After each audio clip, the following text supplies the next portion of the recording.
Title है वक्त, है ना, स्पेशली बच्चों के लिए लिखी हुई है ना, मोटिवेशनल पोएम है।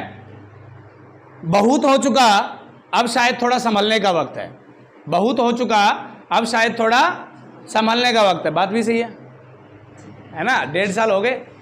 बहुत हो चुका अब शायद थोड़ा संभलने का वक्त है। उगते सूरज की दिशा बदलने का वक्त है ना। मतलब एक एक्सट्रीम लेवल एफर्ट लगाना किसी भी चीज़ के लिए। तो बहुत हो चुका अब शायद थोड़ा संभलने का वक्त है। उगते सूरज की दिशा बदलने का वक्त है। बहते दरिया में बहने की थी आदत पुरानी। बहते दरिया में बहने की थी आदत पुरानी, अब इस आदत को बदलने का वक्त है। इस बात का मतलब क्या है? इस बात का मतलब ये है कि जो लोग कर रहे हैं वही हमने करना शुरू कर दिया, है ना। हमारा पढ़ने का मन है, किसी ने कहा कि यार खेलने चलते हैं, चल भाई आगे पढ़ लेंगे, है ना। जिस डायरेक्शन में पूरी भीड़ जा रही है उसी डायरेक्शन में हम भी निकल लिए। बहते दरिया में बहने की थी आदत पुरानी, अब इस आदत को बदलने का वक्त है। मतलब प्रायोरिटी देनी है अपनी पढ़ाई को, प्रायोरिटी देनी है अपने काम को। बहते दरिया में बहने की थी आदत पुरानी, अब इस आदत को बदलने का वक्त है। डुबोया था अपनों ने सदियों पहले जिस मुकाम की खातिर। हर बच्चे के पेरेंट्स का कोई ना कोई सपना होता है कि मेरा बेटा बड़ा होकर डॉक्टर बनेगा या मेरा बेटा बड़ा होकर इंजीनियर बनेगा, है ना। सबका होता है। घर वाले जब हम छोटे से होते हैं बचपन में, तब से उस सपने के बारे में बताना शुरू कर देते हैं, है ना। तब ये लाइन लिखी थी कि डुबोया था अपनों ने सदियों पहले जिस मुकाम की खातिर, निकाल लाया कोई गैर एक छोटे से इल्जाम की खातिर।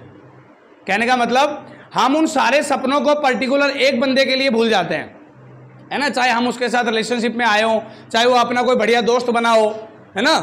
घर वालों के टोटल सारे सपने हम लोग भूल जाते हैं, प्रायोरिटी देते हैं उस पर्टिकुलर इंसान को, जो कि टोटली गलत है। तब ये लाइन लिखी थी कि डुबोया था अपनों ने सदियों पहले जिस मुकाम की खातिर, निकाल लाया कोई गैर एक छोटे से इल्जाम की खातिर। बहुत हो चुका अब ये 2 कदम चलना। बहुत हो चुका अब ये 2 कदम चलना। अब ना बढ़ाई और ना बहाने का वक्त है ना। बहुत हो चुका अब ये 2 कदम चलना, अब ना बढ़ाई और ना बहाने का वक्त है। इस बात का मतलब क्या है कि जैसे फॉर एग्जांपल मेन टारगेट है नीट और जेई, जो अगले साल आपका जनवरी से स्टार्ट होने वाला है, मानते हो। अपने यहाँ पे चल रहे हैं माइनर में संडे को एक बच्चे के बढ़िया नंबर आ गए, है ना। वो आ गया बढ़िया फील्ड में, बोला मेरा तो सिलेक्शन हो जाएगा। अरे भैया ये बढ़िया नंबर एक कॉन्टिन्यूटी के साथ होने चाहिए हमेशा, ठीक है ना, तब जाके सिलेक्शन आएगा। तब ये लाइन लिखी थी कि बहुत हो चुका अब ये 2 कदम चलना। मतलब छोटी सी कामयाबी ली है ना, और उसी पे हम फेल गए, ठीक है। तो बहुत हो चुका अब ये 2 कदम चलना, अब ना बढ़ाई और ना बहाने का वक्त है। अब तो सिर्फ मंजिल पाने का वक्त है। अब तो सिर्फ मंजिल पाने का वक्त है।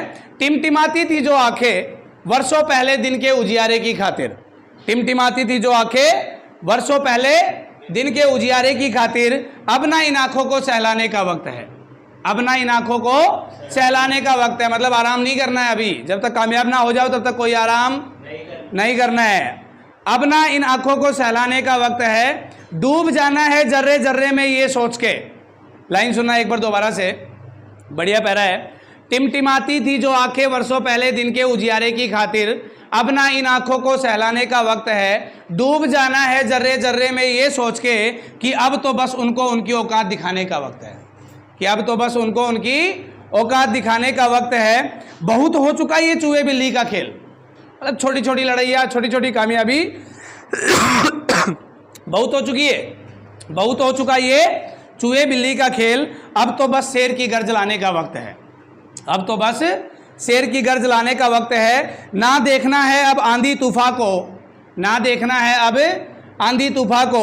अब तो बस मरने से पहले कुछ कर जाने का वक्त है ना। अब तो बस मरने से पहले कुछ, रिपीट कर रहा हूं ये पैरा। बहुत हो चुका ये चूहे बिल्ली का खेल। बहुत हो चुका ये चूहे बिल्ली का खेल। अब तो बस शेर की गर्ज लाने का वक्त है। ना देखना है अब आंधी तूफान को, अब तो बस मरने से पहले कुछ कर जाने का वक्त है। बचपन में सुना था कि किस्मत इन हाथों की लकीरों में होती है। बचपन में सुना था कि किस्मत इन हाथों की लकीरों में होती है। बस अब इन लकीरों को बदलने का वक्त है।